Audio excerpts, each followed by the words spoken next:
suis ravie de vous retrouver pour une nouvelle vidéo de l'équipe du Ce Regard consacrée à la numératie.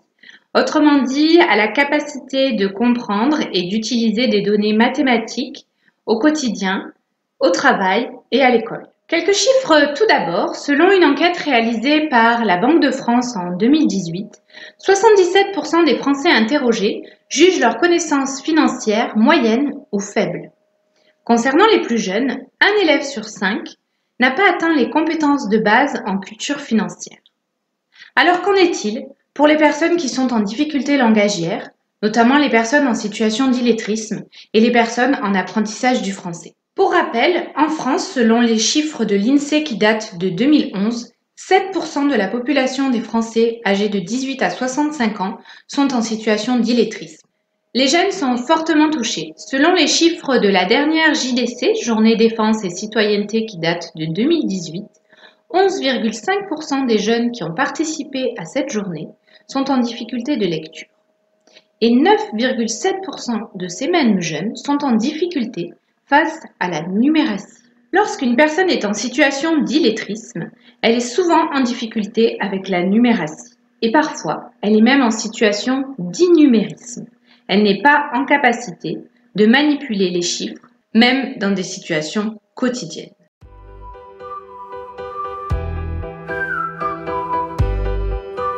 Comprendre les ordres de grandeur, rendre la monnaie, lire un tableau à double entrée avec des horaires par exemple, arriver à l'heure à un rendez-vous, calculer les proportions pour cuisiner, calculer les réductions affichées en pourcentage, deviennent alors un parcours du combattant.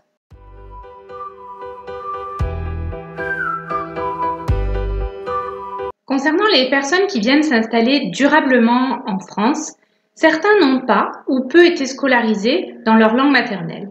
Ils ne connaissent pas les 4 opérations, ni les pourcentages.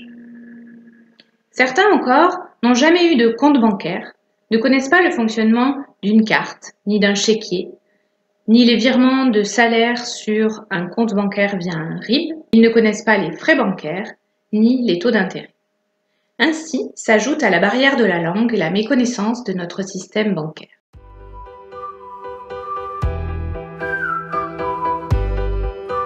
Pour améliorer l'éducation financière des Français, l'État a mis en place un comité stratégique d'éducation financière depuis 2016 et c'est la Banque de France qui a été désignée comme opérateur national de cette stratégie. Parmi les 5 axes prioritaires d'action pour 2020, l'axe 3 prévoit la formation de 18 000 intervenants sociaux qui accompagnent des personnes en situation de fragilité financière. Aujourd'hui, je souhaite vous présenter 4 outils mis à disposition gratuitement par la Banque de France pour progresser en numératie, améliorer la gestion d'un budget et informer sur les droits bancaires.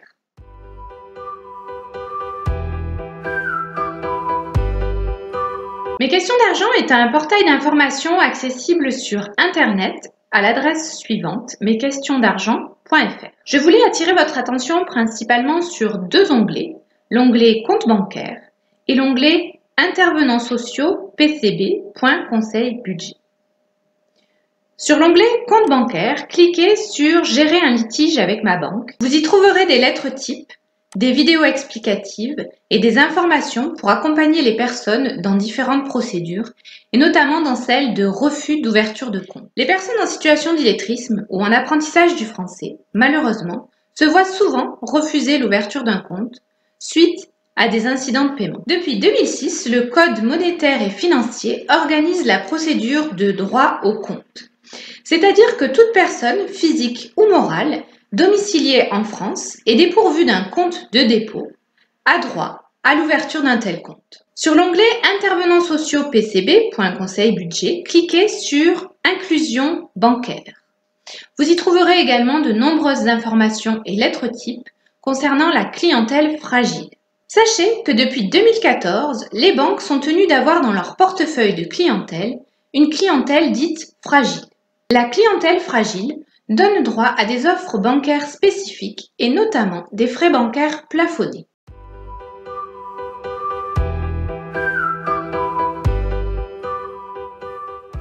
Le second outil que je souhaite vous présenter est un jeu de plateau, Mes questions d'argent, le jeu. Vous pouvez le télécharger gratuitement sur le portail d'information mesquestionsdargent.fr en cliquant sur l'onglet Jeux et quiz. Le plateau, les pions et l'ensemble du matériel sont téléchargeables, il vous faudra les imprimer. Le plateau peut s'imprimer en format A3 ou si vous n'avez pas ce format, en 2 feuilles A4.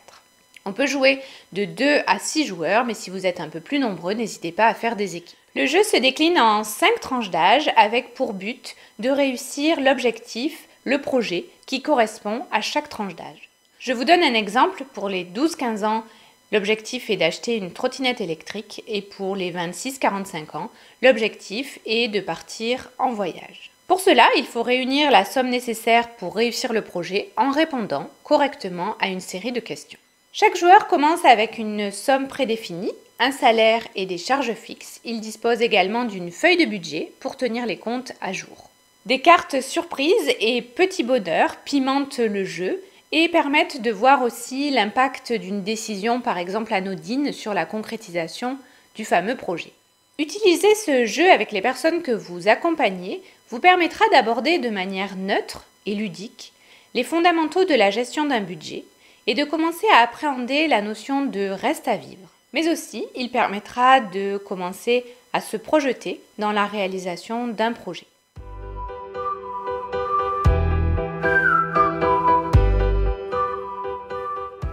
Le troisième outil que je souhaite vous présenter est un support entièrement écrit. Il s'agit d'un cahier, mon cahier financier. Comme le jeu de plateau, vous pouvez le télécharger gratuitement sur le portail d'information mesquestionsdargent.fr sur le même onglet Jeux et quiz. L'objectif de ce cahier est de faire découvrir ou redécouvrir des notions liées à l'argent et de s'entraîner à faire des calculs simples, notamment sur la gestion d'un budget. Comme le jeu de plateau, le cahier est divisé en 5 tranches d'âge. Vous pouvez donc sélectionner les tranches d'âge qui vous intéressent pour une activité relativement courte par rapport au jeu de plateau dont nous venons de parler.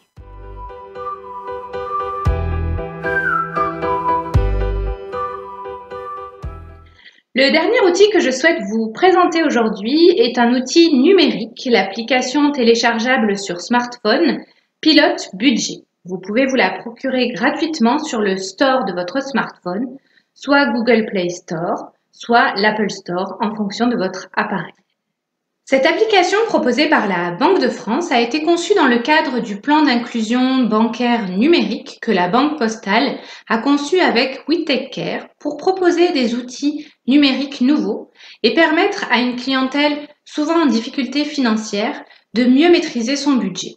Pilote Budget est simple d'utilisation. Une grande partie des postes de recettes et de dépenses sont déjà enregistrés, mais il est possible d'en rajouter de nouveaux au besoin. Une fois retranchées, les charges fixes, transport, impôts, santé, loyer, l'application donne à voir ce que l'on appelle le reste à vivre et la particularité de cette application, c'est qu'elle donne à voir le reste à vivre de manière hebdomadaire ou de manière mensuelle, ce qui permet aux personnes en difficulté financière ou en fragilité financière de pouvoir avoir une idée de ce qui leur reste à vivre de manière immédiate et quotidienne. Je vous remercie de votre attention et je vous retrouve très prochainement pour de nouvelles vidéos. N'hésitez pas à consulter notre actualité sur notre page Facebook, Ce Regard, également sur notre site internet www.ceregard.fr.